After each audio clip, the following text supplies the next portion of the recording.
আমরা তা দেখলামও বিএনপি ক্ষমতায় এসে আওয়ামী লীগের রাজনীতি করার পথ সহজ হয়ে গেল কেমনটা মনে হচ্ছে। এই জন্য বলছি যে বিভিন্ন জায়গায় আওয়ামী লীগের কার্যালয়গুলো খোলা হচ্ছে, খুলে দিচ্ছে, জয় বাংলা স্লোগান দিচ্ছে এবং বিএনপির নেতারা গিয়ে গিয়ে খুলেও দিচ্ছে এরকম। তাহলে কি বিএনপি ক্ষমতায় আসার কারণে আওয়ামী লীগের রাজনীতি করার পথটা সহজ হয়ে গেল কিনা? খুব স্বাভাবিক, খুব স্বাভাবিক। যেটি রাজ্জাকি ভাই বলেছেন সেই কারণে আওয়ামী লীগ খুশি। অন্তত রাজ্জাকি ভাইয়ের এই পর্বের এই বক্তব্যে আমি সম্পূর্ণ একমত। সবাই খুশি, আমরা সবাই রাজা। এখন বিষয় হচ্ছে যে শুধু আওয়ামী লীগ, বিএনপি বা যার যা জায়গা থেকে খুশি তা না। দেখুন, এটি বাস্তবতা। বাংলাদেশের মানুষ যে দলই করুক না কেন, আমি সবসময় একটি কথা বলি, 80 থেকে 90% মানুষ মুক্তিযুদ্ধের চেতনায় বিশ্বাসী। সেই মানুষগুলোও খুশি। মানুষের মধ্যে তো একটা আতঙ্ক ছিল, একটা আশঙ্কা ছিল, অথবা আর একটা অংশের মধ্যে আশাবাদ ছিল জামাত ক্ষমতায় চলে আসছে। ম্যাটিকুলাস ডিজাইন দিয়ে হোক, সেটা ইঞ্জিনিয়ারিং করে হোক বা মেকানিজম করে হোক, জামাত ক্ষমতায় চলে, অথবা ভোটের মাধ্যমে মনে করেন যে কোনো কোনো একটা অংশ তারা বলছিল ভোটের মাধ্যমে জামাত চলে আসবে। তারা ঠিকই বলছিল, আবার আতঙ্কেও ছিল।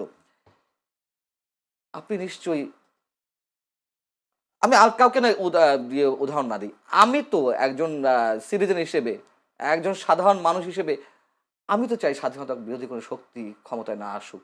হ্যাঁ, সেদিক থেকে আমিও খুশি, অন্তত এই জায়গা থেকে। গুড, সেটাই তো বলছি। জি ভাই, সবাই খুশি। এটা তো বলতে হবে। তার কারণ এই যে স্বাধীনতা 54 বছর পর এসে এখনো এই যে এনসিপি, আমি সব নেতাদের কথা বলছি না, এনসিপির বিশাল একটা বিশেষ একটা অংশ অথবা জামাতের একটা অংশ, তারা মুক্তিযুদ্ধকে যেভাবে খাটো করেছে, এটা তো মেনে নেওয়া যায় না।